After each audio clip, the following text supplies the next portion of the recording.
Friends, you're in the Military Summary channel. In this video we're going to discuss the most important events that took place during the previous 12 hours. We have a lot of very interesting updates, so let's start. And first we're going to talk about Germany, because this morning the most important updates are coming exactly from this area. I would like to remind you that yesterday there were talks between Ukraine, Europe and the United States of America, where the parties were discussing the peaceful settlement of the conflict in Ukraine. So for example, this is the moment when Zelensky talks with US representatives have begun in the German capital, and during the next several hours we were receiving lots of updates and details about the process. Talks between the United States and Ukraine have begun in Berlin. Representing the American side are US Presidential Special Envoy Steve Witkoff and Trump's son-in-law Jared Kushner. Representing the Ukrainian side are Vladimir Zelensky, members of his team, and German Chancellor Friedrich Merz. So later we received a report, a very interesting report, that's also present as a part of the American delegation at the talks in Berlin is the commander of the US European Command and Supreme Allied Commander Europe, Alexander Grinkevich. So the US side was represented not just with the politicals and diplomats, but also with the military bloc. The sources are saying that the talks took place more than 5 hours. US Special Envoy Steve Witkoff announced significant progress in talks with the Ukrainian delegation in Berlin. The meeting in Berlin between President Zelensky, Special Envoy Witkoff, Jared Kushner, and the US and the Ukrainian delegation lasted over 5 hours. Representatives held in-depth discussions on the peace plan, economic programs, and other issues. Significant progress was made, and a follow-up meeting will take place tomorrow morning. So the sources are saying that today, on the 15th of December of 2025, the parties will continue. At the same time, we received lots of interesting statements and updates from the territory Ukraine itself. For example, the Ukrainian deputy stated that we shouldn't expect anything. Don't expect anything, rather, member Maria Bezugler frustrated Ukrainians. On one side of the table are Ukrainians and Europeans, on the other are Americans. We wouldn't be surprised if Russians are sitting with the Americans at the next meeting. After a brief greeting, Merz left talks between Witkoff and Kushner and Zelensky. Chancellor aide Günther Sauter will remain as moderator, the Welt reports. Another important thing is that during this meeting, after the meeting, and before that meeting, the president of Ukraine, Zelensky, discussed the possibility of holding elections during martial law. Last week, a meeting was held at Bankovo Street on the possibility of holding elections under martial law. Following the meeting, instructions were given to draft the bill. However, local journalists emphasize that there are no real plans to hold elections. The initiative is purely political in nature. According to sources, the idea is an attempt to respond to Donald Trump's claims that there hasn't been a vote in Ukraine for a long time. Among the innovations being discussed, multi-day voting and holding elections within a compressed time frame, up to 60 days, similar to early presidential elections. So once again, however, the initiative does not signify real preparation for the elections, but merely demonstrates preparedness for a scenario to counter Western talks and Western statements from the President of the United States of America. So the talks are very interesting. We are waiting for more details. We are waiting for the reaction from the Russian side, and we are waiting for the next step, because obviously after talks in Berlin finish, the US delegation most likely will travel to the Russian Federation once again to provide the Russians additional details and additional updates to the peace plan and the peace proposal.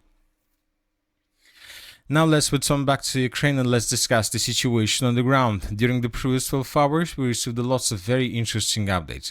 The most important is that Ukraine continued attacking the territory of the Russian Federation with drones. During the previous night, we received lots of important updates.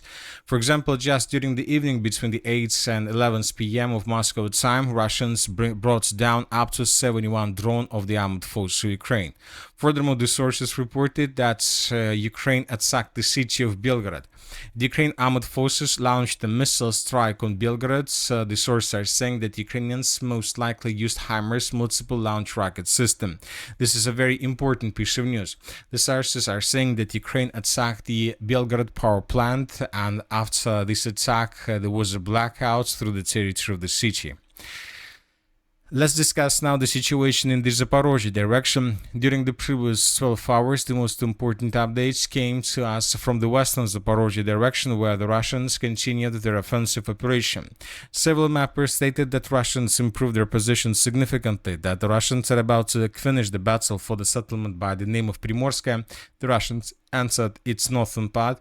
Furthermore, the Russians improved their positions in the area of the settlement of Stepnogorsk. A few more trenches and dense and networks of fortifications were captured by Russians, and another source confirmed Russian control over this dense network of the fortifications between the settlements of Volkanovsk and Stepnogorsk. So, but as you can see, we haven't added anything, we haven't added any change to map. We are waiting for additional proofs. As for the eastern Zaporozhye direction, during the previous 12 hours, we haven't received anything special. But I would like to remind you that according to the yesterday's updates, the Russians managed to cross the river of Gaichul and to establish a foothold on the Ukrainian side of the river. By the way, today several pro-Russian sources, very reliable sources, confirmed this information. So we're waiting for additional details about the situation in this area, because once again, if Russians are able to dig in deeper on this side of the river and to take on the complete control, let's say, this part of the territory on the Ukrainian side of the river of Gaichul, this might lead to a complete collapse of the entire Zaporozhye wall defense, and this can lead to unpredictable consequences to the city of Zaporozhye itself. Now let's move further and let's discuss the situation in the Konstantinovka direction. During the previous 12 hours, so the Russians improved their positions to the south of the settlement.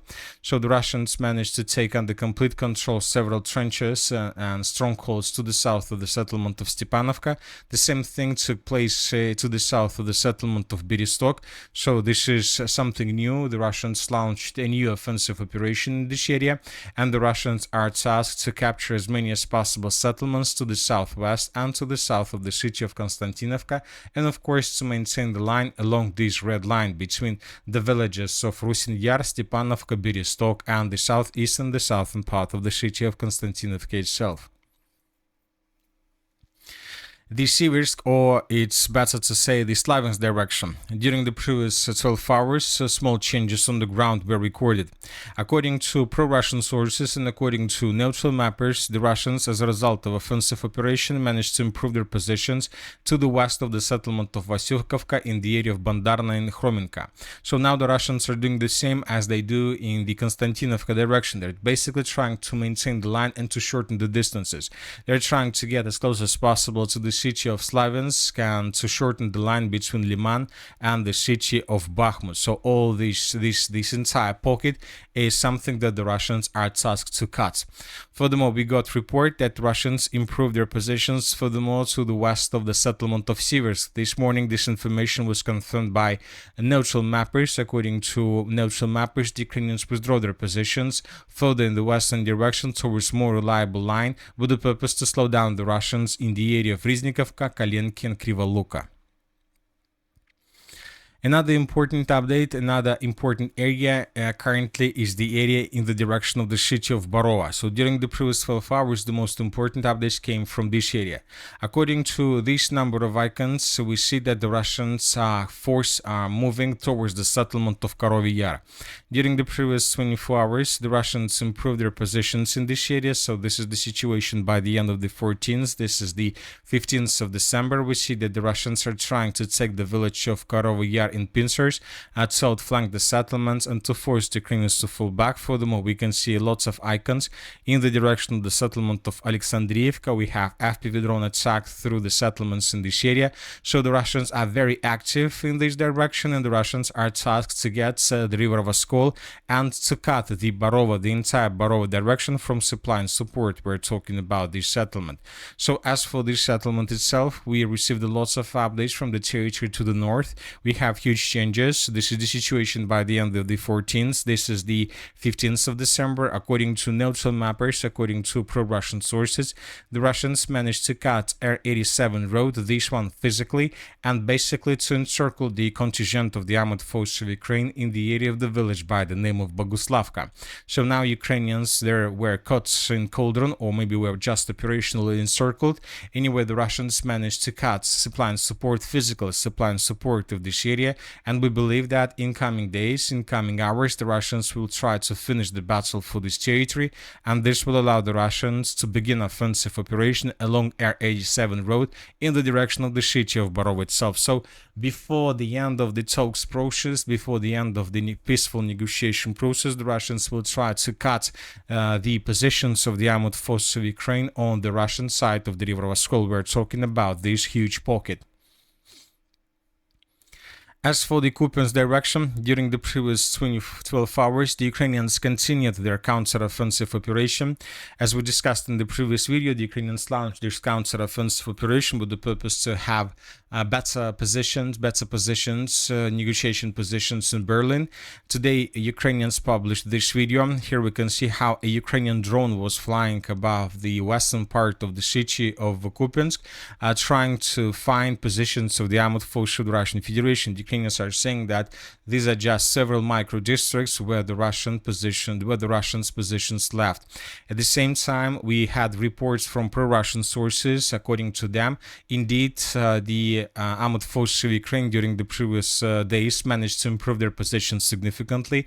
And telling the truth, from this configuration of the line of combat contact, it seems that the Russians would be forced to fall back from this area very, very soon. So the situation in the Kupiansk direction remains very tense. The Russians also during the previous 12 hours improved their positions in the area of the settlement of Ovchansky Hutory. Basically, according to neutral mappers, the battle for this territory have begun. And that's it for the short video. Military Summary channel reminds we condemn any violence in the world. Thank you for watching. Subscribe to my channel, put your likes, join my Patreon, and have a good day. Bye bye.